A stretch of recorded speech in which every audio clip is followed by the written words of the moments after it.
আমরা আপনাকে এই বিয়া করতে দেব না। ঠিক। আব্বা, আমার সম্বন্ধে তো আপনার ধারণা আছে, আমি কিন্তু রাজনীতি করা একটা ছেলে। আরে তুমি ঘুরো তো চেয়ারম্যানের পিছে পিছে আর গম চুরি করো।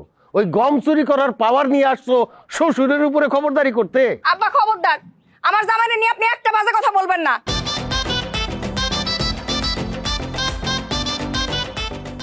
ডাকো, তোমার আব্বার ডাকো। আব্বা, আব্বা বাইরে আসেন, কথা আছে আপনার সাথে। এই তোদের না চলে যেতে বলছে? কি ব্যাপার, তোমরা আসছো কেন? সেটাই তো প্রশ্ন, আমরা কেন আসছি?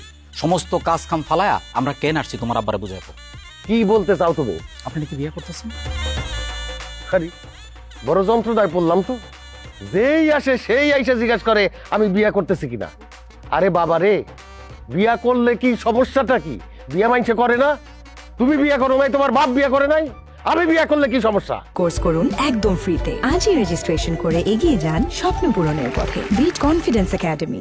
সমস্যা আছে, আমি বিয়ে করছি, আমার বাপেও বিয়ে করছি, আপনিও একটা বিয়ে করছেন। আপনার বিয়ে করার কোঠা শেষ, আপনার এক পা কবরে, বাকি বডিটাও কয়েক বছরের মধ্যে কবরের মধ্যে চলে যাবে। আপনি এখন কোন দুঃখে বিয়ে করতেছেন? এই মানুষ দুঃখে বিয়া করে না, আনন্দে বিয়া করে।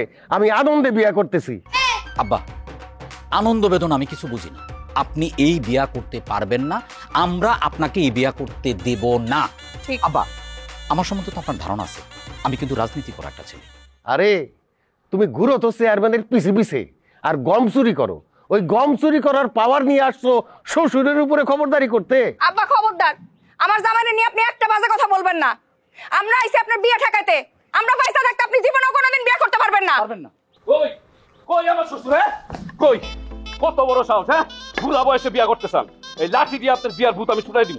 আইছে আরেক বেয়াদব, লাঠি নিয়ে আইছে শ্বশুরের সামনে, শ্বশুরে মারার লাইগা। এই আরে বাইর কর, বাইর কর, নাইলে থাপড়ে গালের দাঁত ফলাই দেবো চমকাটা। ভাই মিজান, লাঠি ফেলো। ভাই আসমা, ফেলো লাঠি। ভাই আপনি কি কইতেছেন? আপনি কি জানেন না লাঠি ছাড়া কেমনে কি? সে যেই কাজ করছে এইবার তো প্রথম লাঠি নিয়ে আপনার ঢুকা উচিত। আপনি তো বড় জামাই। আরে আমি বড় জামাই হয়েছি কি তো বলছি, লাঠির দরকার নেই, আমি আছি না।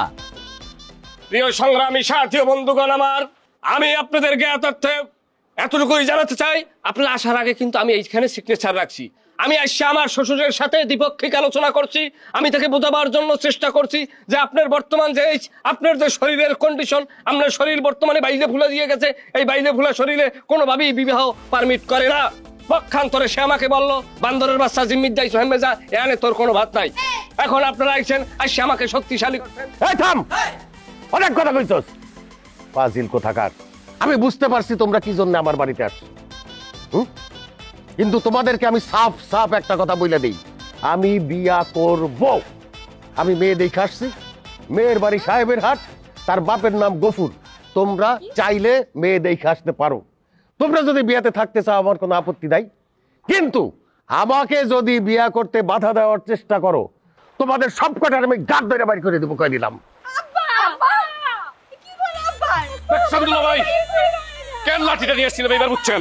আচ্ছা আচ্ছা ঠিক আছে, শোনো, এখন তো বৃষ্টিও পড়তেছে, এনে দরকার তোমরা ঘরে যাও, আমরা ওই যে বটগাছের নিচে আসো, আমরা একসাথে মিটিং করি। কেন মিটিং তো এই জায়গায় করা যায়, বটগাছের নিচে কেন? আরে বড় জামাই হয়েছে আমি, তুমি সেটা বুঝবা না। আসো আসো, এই ব্যাগ নিয়ে যাও, আসো প্লিজ।